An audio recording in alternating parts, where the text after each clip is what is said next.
ఇప్పుడు కూడా అదే అంటున్నాండి. మా అధినేత్రి మా స్థాపికుడు కాన్షీరామ్ గారు కూడా అదే పని చేసిండ్రు. మా అధినేత్రి గారు కూడా ఆ విధంగానే మరి అధికార పీఠంలోకి వచ్చారు. ఈ విధంగా కూడా మేము అధికార పీఠంలోకి రావాలని మేము ఎత్తుగడ. సార్ ఆర్ఎస్ ప్రవీణ్ కుమార్ 60 రోజుల క్రితం వరకు ఒంటి కలదు లేచాడు. కేసీఆర్ అవినీతి అన్నాడు, కేసీఆర్ అవినీతి అక్రమార్కుడు అన్నారు, కేసీఆర్ భూస్వామి అన్నారు, కేసీఆర్ దొర అన్నారు, కేసీఆర్ ఒక నియంత అన్నారు. ఇక ఆ డిక్షనరీలో లేని పదాలను కూడా మీరు వాడారు. ఇప్పుడు ఏమంటారు మరి?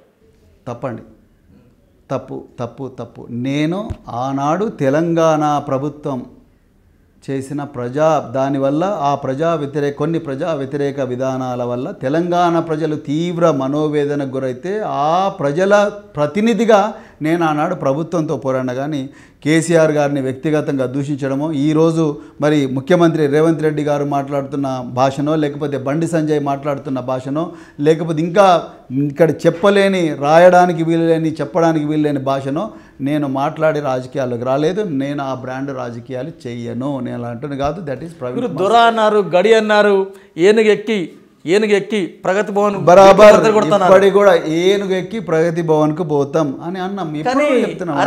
ఏనుగెక్కి తెలంగాణ భవన్కి వెళ్ళాడే. నేను తెలంగాణ భవన్ పోలేదండి. మా డైరెక్షన్ ఇప్పటికి కూడా మా డైరెక్షన్ ఎక్కడైతే అధికార పీఠం ఉంటుందో అక్కడికే మేము పోతాం.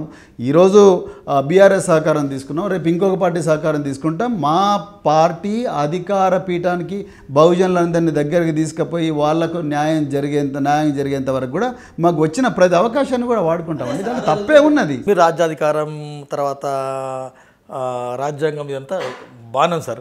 కాంగ్రెస్ విషయంలో మీకు కొన్ని భిన్నాభిప్రాయాలు ఉండొచ్చు కాక, సరే ఏదో ఒక లక్ష్యం కోసం మీరు బీఆర్ఎస్ చేతులు కలిపారు. ఒక లక్ష్యం కాదు, బహుజన రాజ్యాధికారం లక్ష్యం కోసం కలిపిన. బీఆర్ఎస్ చేతులు అయితే బహుజన రాజ్యం ఎట్లా వస్తుంది సార్? ఎందుకు రాదండి? మా సిద్ధాంతం మాదండి, వాళ్ళ సిద్ధాంతం వాది. ఈ ప్రస్థానంలో మాకు కూడా అవకాశాలు వస్తాయి కదా. మీరు అట్లెందుకు ఎందుకు రాదని అనుకుంటారు? చరిత్ర మీరు చూడండి. ఉత్తరప్రదేశ్లో మా ప్రస్థానం ఎట్లయిందో చూడండి. ఎక్కడ వీలైతే అక్కడ పొత్తులు పెట్టుకుంటూనే ఆ స్థాయికి వచ్చింది మా పార్టీ. ఇక్కడ కూడా వస్తారు. కేసీఆర్తో చేతులు కలిపితే బహుజన రాజ్యం వస్తుందని మీరు బలంగా నమ్ముతున్నారా? మీరు జనాన్ని సాటిస్ఫై చేస్తారా? 100% చేస్తామండి, 100% చేస్తాం. ఇవాళ ప్రవీణ్ కుమార్ బీఆర్ఎస్లో జాయిన్ కాలే. ప్రవీణ్ కుమార్ బహుజన్ సమాజ్ పార్టీ రాష్ట్ర అధ్యక్షుడిగా బైన్జీ కుమార్ హిమాయవతి గారి ఆశీర్వాదంతోనే ప్రవీణ్ కుమార్ కేసీఆర్ గారితో చర్చలు జరిపి ఒక కామన్ ఎజెండా కోసం వచ్చిన తర్వాతనే అది మేము వారికి కలిసి పనిచేద్దామని పార్లమెంట్ ఎలక్షన్ల కోసం కలిసి పనిచేద్దామని నిర్ణయించుకున్నాం. దాంట్లో తప్పే ఉన్నదండి. తెలంగాణ నేను బహుజన వర్గ ప్రయోజనాల కోసమే అక్కడికి వచ్చిన. సో తప్పే ఉన్నది.